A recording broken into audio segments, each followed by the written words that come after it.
Today we'll be exploring how to paint additional details on your Necrons, such as little cracks in the armor. Then the entirety of the cosmos is accessible to each and every individual's mind, connecting to the great mind, the great spirit.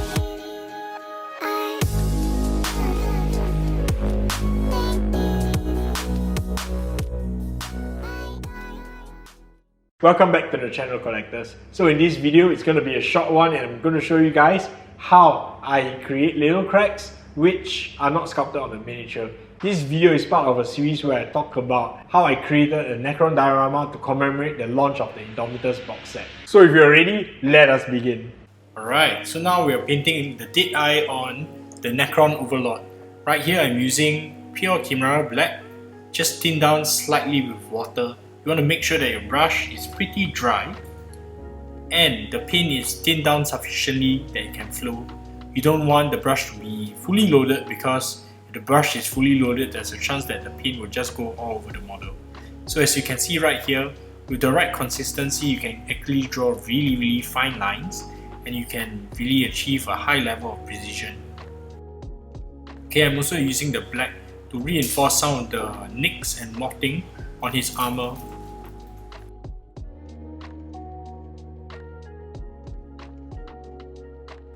Okay. This video isn't much of a tutorial per se, but as you guys can see, you want to make sure that the paint consistency is correct. How do you ensure that the paint consistency is correct? Is that when you are diluting your paints, you want to make sure that the brush doesn't dump all the paint onto the model. That means your paint is too diluted, and you want to make sure that the paint isn't too thick where you try to do little details and the paint doesn't flow. So right now we are using a little bit of the mid-tone. The mid-tone was made using German Camel Beige to thin down the line even further. So when you are painting cracks, you want to make sure that the crack line is as thin as possible, because at the end of the day, you've got to remember that what we are painting are miniatures. So a really thin line magnified 30 times would be actually a pretty thick line. So you want to make sure that this line is as thin as possible so that it will resemble a crack when presented on a miniature. Right now I'm going to be using a little bit of pure Chimera white to start to reinforce the form of the crack. What this does is to show the three-dimensionality of the crack, because the edge of the crack is also an edge which will collect light, and that is why light tends to happen on the lower edge.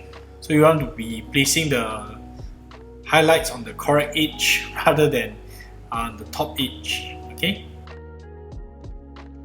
And I find that painting in little cracks like this allow for a more narrative miniature, because this allows the miniature to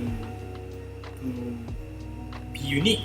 And say for example, this Necron Overlord that I'm painting, he has only one working eye, and which is why he's special in the world of Warhammer 40,000. You can always use the cracks for different purposes, such as having scars on the Necrons, such as having deformities, or even high wear and tear areas might be subjected to cracking. Okay, after the cracks, I'm also adding in just a little bit of pure Chimera red oxide, and yep.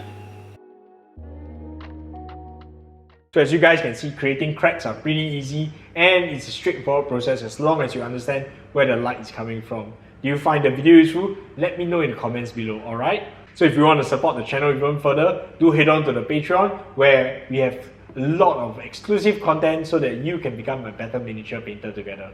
I've created a video about how I sculpted and planned this Necron diorama, and I hope to share it with you. So you guys know the drill, like, subscribe and all the other stuff, and I hope to see you in the next video. See you!